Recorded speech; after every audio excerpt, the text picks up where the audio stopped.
Hey, it's Brooke and Jeffrey in the morning. You can scroll it later, or better, you can listen live to Brooke and Jeffrey every weekday morning. Big fun, real moments, the laughs that make your day. Your station, your city, right now. That's called radio. In Seattle, that's called Moving 92.5. Relationships matter more than ever.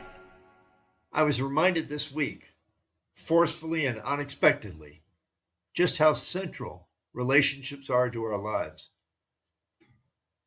I had just attended a webinar led by two Stanford researchers, Crane and BJ Fogg.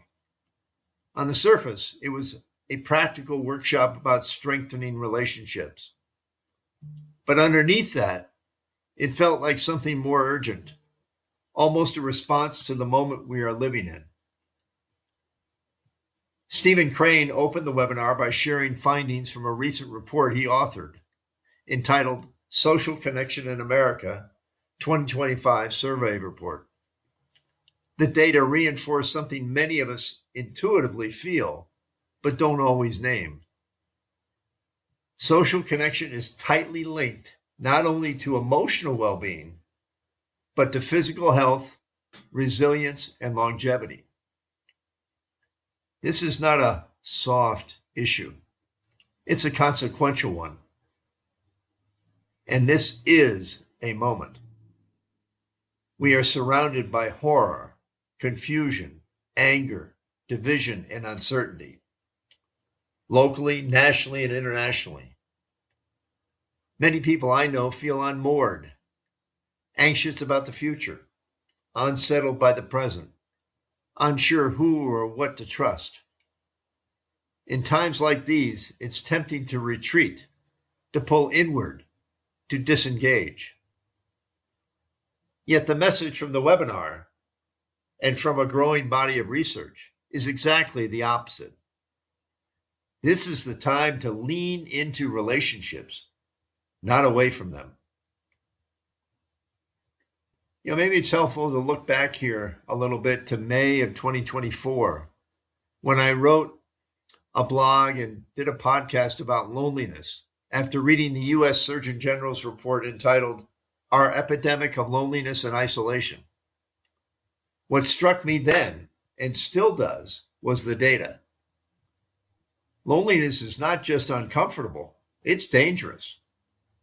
Loneliness and social isolation are associated with an increased risk of heart disease, an increased risk of dementia, an increased risk of depression, and an increased risk of premature mortality. The Surgeon General famously compared chronic loneliness to being the equivalent of smoking 15 cigarettes a day. That earlier podcast was about naming the problem and understanding its seriousness. But what I didn't yet fully appreciate was this. If loneliness is the condition, relationships are the intervention. Relationships are not a nice to have. One of the clearest messages from the Stanford webinar was that relationships are not optional. They're not a luxury.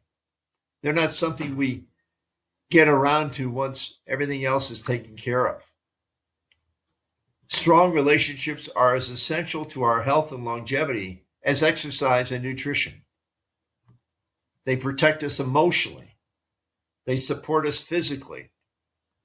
They help us make sense of the world, especially when the world feels frightening or fragmented. And importantly, they help us hold complexity. They allow us to disagree without dehumanizing one another. They remind us that behind every headline and every opinion is a human being. Relationships don't just happen. Another insight that stayed with me is this. Good relationships rarely grow by accident. We often assume that closeness will take care of itself. But in reality, relationships require attention, intention, and small, consistent behaviors. The webinar introduced a practical tool, a relationship mapping exercise to help people be more intentional about their connections. The idea is simple, but revealing. Identify the people you care about and think deliberately about which relationships you want to strengthen. So, one option is to build a framework that was introduced in the webinar that allows us to map our relationships. I found it helpful to imagine creating 3 separate relationship maps for myself. One focused on family, another focused on friends, and another focused on work colleagues. Each map had 3 columns. Who are the people that matter to you? Where are the relationships currently at? And what is one small action you could take to deepen it? Not a grand gesture, not a dramatic intervention, just one small intentional step, like a phone call, or a message, or a shared meal, or a genuine question. The goal isn't perfection, it's awareness. So small actions have a big impact. And BJ Fogg, the author of a book entitled Tiny Habits, emphasized something that felt both obvious and liberating. Small behaviors done consistently are what create change.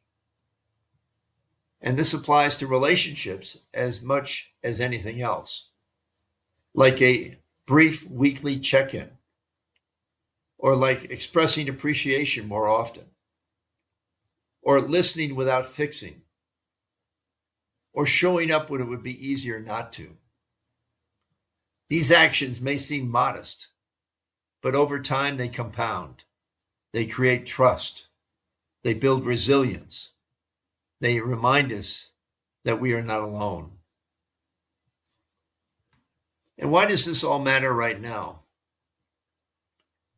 Yes, relationships are crucial for addressing loneliness and social isolation, and the data is clear. But they are also crucial right now for another reason. We are living in a time when fear and division are amplified, when outrage travels faster than empathy, when it's easy to see others instead of neighbors. Relationships humanize us. They ground us. They steady us. They help us stay connected to what is real and what matters. When the world feels uncertain, relationships become our anchor. We cannot control the larger forces shaping our time, but we can choose how we show up for the people in our lives. Strengthening our relationships may be one of the most important and the most human things we can do right now. Not as a grand solution, not as a political statement, but as a daily practice. That feels like a good place to start. Be sure to subscribe to Meandering Musings wherever you get your favorite podcasts. For more about Neil Peterson and to read more Meandering Musings and travel essays, visit meanderingmusings.net. Tell your friends about Meandering Musings and leave us a review on Apple Podcasts.